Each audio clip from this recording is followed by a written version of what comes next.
One of the biggest sins of productivity is wasting time. Even the Stoic philosopher Seneca once said that it's not that we have a short space of time, but that we waste much of it. And as I spent over 3.5 years obsessing and leveling up my own productivity and upload these videos every day all by myself, here are the 5 strategies I use to never waste time. And if you're like most people, we use a computer for everything. Aside from just advanced editing or advanced programs, our phones do really good job. You can write on the phone, you can talk on your phone, you can watch videos on your phone, you can research stuff that you want to present on your phone, even edit slides and so forth. Back when I used to script these videos and even write articles, I did it all on my phone, and thus I could be on the bus and on the plane and even walking and so forth. It opens up so many doors, so many places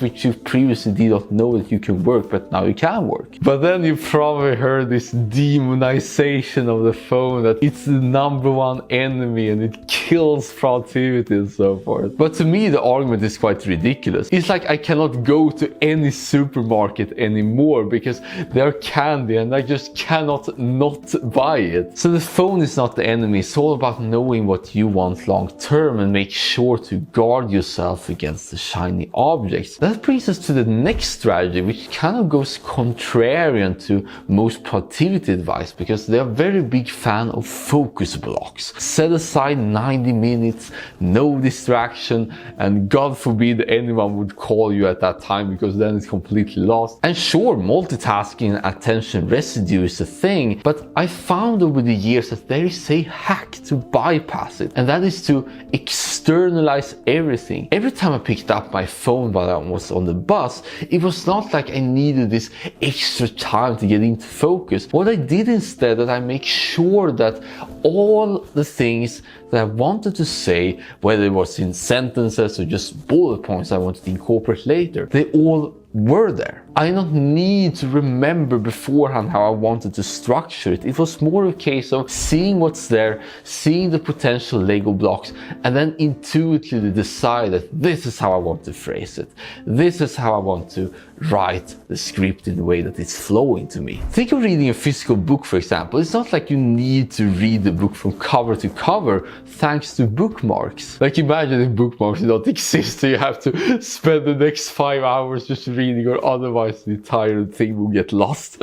And in order to externalize, in order to give yourself this bookmarking status summary, called it that, note-taking apps are once again extremely useful. You can just write down that this is what I've been thinking of, these are some ideas that I want to incorporate next time, so you can then drop into where you were without needing this buffer. But unfortunately, it's not so simple as just say waste time or not waste time. It's how much we waste time. There have even been books about it, about this distinction between deep work and shallow work. Deep work being these very cognitive, demanding tasks that moves the needle forward, but shallow work is just emails and so forth. And according to the theory constraints methodology, there is one bottleneck in everything we do. No other improvement will help, but actually hurt the process if we haven't found that bottleneck or that weakest link. How do you solve that bottleneck? Recently I found 3 ways to find that bottleneck,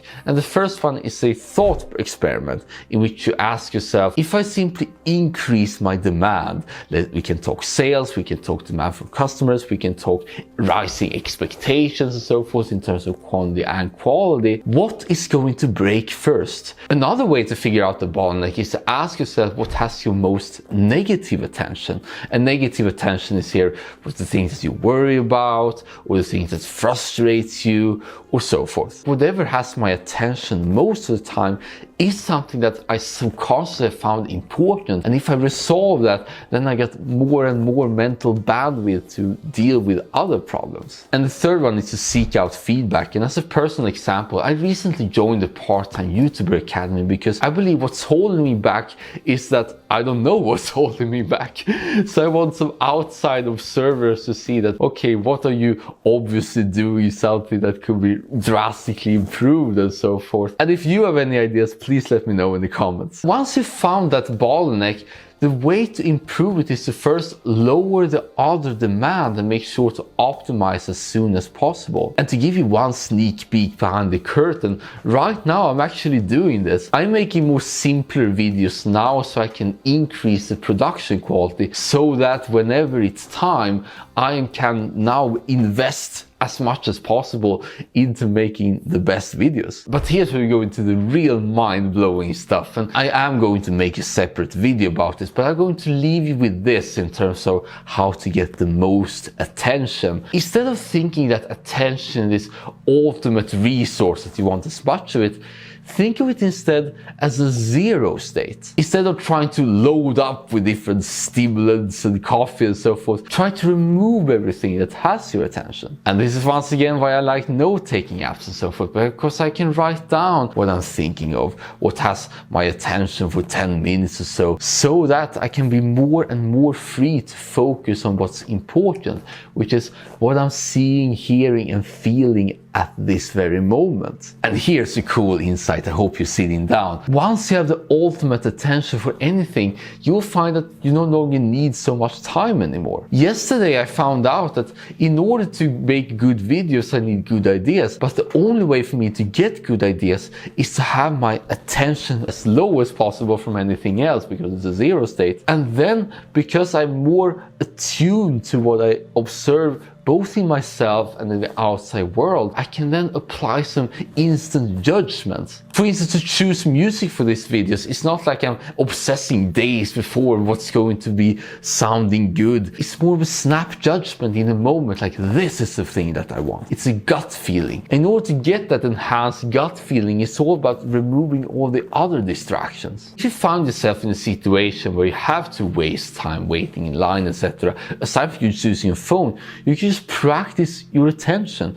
See what you see and hear what you hear, feel what you feel, accept them as if you've chosen them, and then you'll find that suddenly the world is more, what you say, colorful. More of that in upcoming video. But all these 4 strategies I mentioned is useless if you don't know what you want. For example, if you're a student and if you chose a particular academic path, not necessarily because you wanted that, but more that you were pressured from outside people, could be your family, could be your friends and so forth, it feels like no matter what you do, you are wasting time. And even when you talk entrepreneurship, not thinking long term could be a serious time waster. Alex Hormozi says that most people spend time in the beginning just hopping around from opportunity vehicle to opportunity vehicle, when in reality it's all about building that bridge with all necessary skills so you can then be able to take off later in terms of monetary value and influence. So the most important advice, and that's why I'm saying it again and again and again, is to really know what you want, both in the short term but most of all in the long term, so you can see how your ideal day looks like, but also see how your ideal 30 years look like. And as a quick bonus one, it's very easy to waste time if you don't have your sleep and